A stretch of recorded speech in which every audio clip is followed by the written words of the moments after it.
You know what they say, dogs are man's best friend. Unless you pat them on the head, in which case they'll secretly hate you for the rest of eternity. All jokes aside, when you pat your dog on the head, you could be destroying the beautiful bond with your dog, one pat at a time. According to studies, dogs have a unique physiological response to stress, which includes an increase in cortisol levels, heart rate, and blood pressure.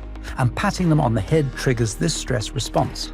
In today's video, we are going to walk you through signs your dog doesn't like being patted on the head, why we humans always go for head first, and what you should do as a responsible owner to make sure they're safe. Stay tuned. When you're done, check out our awesome Amazon wishlist for your furry friend in the description below. Chapter 1. Why people always pat on the head first. Have you ever noticed how we always seem to default to patting dogs on the head? It's like it's just second nature to us. But why do we do it? Is it because we think it's the most convenient place to pat them? Or maybe it's because we're just so used to seeing dogs get patted on the head in movies and TV shows. Whatever the reason, it's time to break the habit. Because, as it turns out, patting a dog on the head can actually be pretty stressful for them. So, why do dogs dislike being patted on the head so much? We'll explore that. But for now, just remember, if you love your dog, it's time to start patting them in a whole new way. Chapter 2. How dogs really feel about being patted on the head. Let's talk about the dog's emotions. Have you ever reached out to pat your dog on the head and they just kind of lean away? Or maybe they even give you a little growl or snap? Yeah, that's not just them being grumpy. It's actually them trying to tell you something. You see, for dogs, their head is kind of like their happy place. It's where all their senses come together. Their eyes, ears, nose, and mouth all right there, working together to help them navigate the world. And when we reach out and start patting them on the head, it can be kinda overwhelming. Imagine someone coming up to you and just starting to touch your face all over.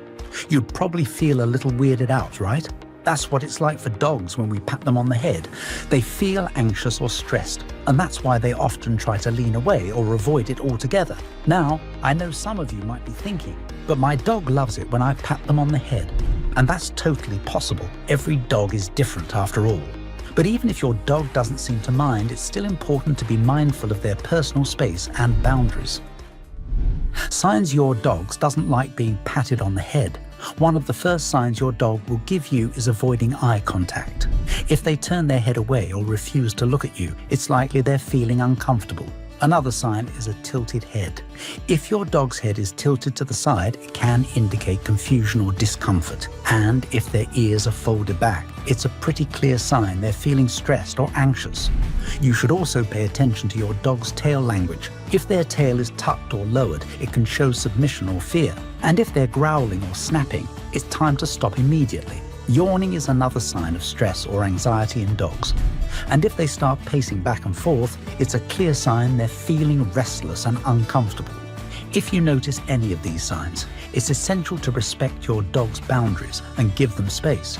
Stop patting them immediately and let them come to you when they're ready for interaction again. Chapter 4. Where you should pat your dog. So now that we know what not to do, let's talk about where to pat your dog. First of all, dogs love a good chest scratch. Yep, right in the center of their chest, where the fur is nice and soft. They'll often lean into your touch and let out a contented sigh. Another great spot is under the chin. Dogs love it when you scratch them gently under the chin, and they'll often tilt their head up to give you better access. And then there's the belly rub. The belly rub. It's like the ultimate dog treat. Most dogs will roll over onto their backs and expose their bellies, just begging you to rub them. Of course, every dog is different, so it's always a good idea to pay attention to your dog's cues and see what they enjoy most. But in general, these are some of the best places to pat your dog. Chapter 5. Where you should pat a stranger's dog. When it comes to patting a stranger's dog, it's always best to err on the side of caution. You don't know the dog's personality or temperament, so it's essential to approach them with care. First, always ask the owner for permission before patting their dog. This is crucial, as some dogs may be nervous or aggressive around strangers. If the owner gives you the green light, start by letting the dog sniff your hand. This allows them to become familiar with your scent and get comfortable with your presence.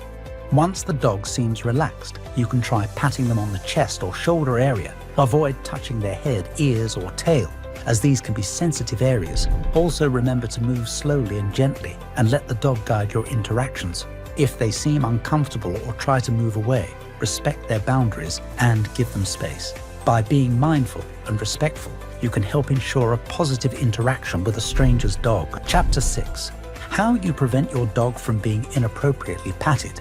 You know, as dog owners, we've all been there. You're out on a walk, and someone comes up to you and starts patting your dog without even asking. It can be really frustrating, and it's not always safe for your dog. So, what can you do to prevent this from happening? First of all, it's essential to teach your dog basic obedience commands, like sit, stay, and leave it. This will help them feel more confident and calm in new situations. It's also crucial to establish clear boundaries and rules for interacting with strangers. Let visitors know about your dog's preferences and sensitivities, and use verbal cues like gentle or easy to remind them to be respectful. But what if someone ignores your warnings and starts patting your dog anyway? That's when it's time to step in and intervene. Politely but firmly tell the person to stop patting your dog, and if necessary, create some space between them. Remember, your dog's safety and comfort are your top priority. By being proactive and communicating clearly with strangers, you can help prevent unwanted interactions and keep your dog happy and healthy. Chapter 7. Which other places to avoid patting? As we discussed earlier, patting your dog on the head can be pretty uncomfortable for them, but there are a few other places you should avoid patting as well. First of all, the ears. Dogs have super sensitive ears, and touching or patting them can be really overwhelming. Some dogs even get aggressive if you touch their ears, so it's best to just avoid them altogether. Another place to avoid is the paws. Now, we know some dogs love having their paws played with, but for a lot of dogs, it's just too sensitive. Plus, their paws are super important for balance and movement, so it's best to just leave them alone. However, you need to cut the claws. Therefore, it is a huge advantage to get them used by being touched early on, as puppies. The tail is another place you should avoid patting. Now, I know it can be tempting to grab your dog's wagging tail and give it a little squeeze, but trust me, it's not worth it. Dogs use their tails to communicate, and touching or patting them can be really confusing. Finally, be careful around your dog's neck and throat area. This is a super sensitive area, and some dogs will even get a little defensive if you touch them here. Chapter 8. Rebuilding the trust. Now, what do you do if your dog is already traumatized by head pats? You see, traumatic experiences can leave a lasting impact on our dogs, and head pats are no exception. If your dog has had a negative experience with head pats, it's essential to approach them with sensitivity and care. Rebuilding trust takes time, patience, and understanding, but with the right approach, you will help your dog heal and feel more confident. The first step in rebuilding trust is to let your dog set the pace. Allow them to approach you on their own terms, and let them initiate interactions. This will help them feel more in control and build their confidence. Positive reinforcement is also crucial in rebuilding trust. Reward your dog with treats, praise, and affection when they exhibit calm behavior or initiate interactions. This will help them associate positive experiences with your presence. Remember, rebuilding trust is a gradual process that requires patience, understanding, and consistency. By approaching your dog with sensitivity and care, you will help them heal and build a stronger, more loving relationship with you. Our dogs are not just pets, they're living, breathing, feeling creatures that deserve our respect, care, and compassion.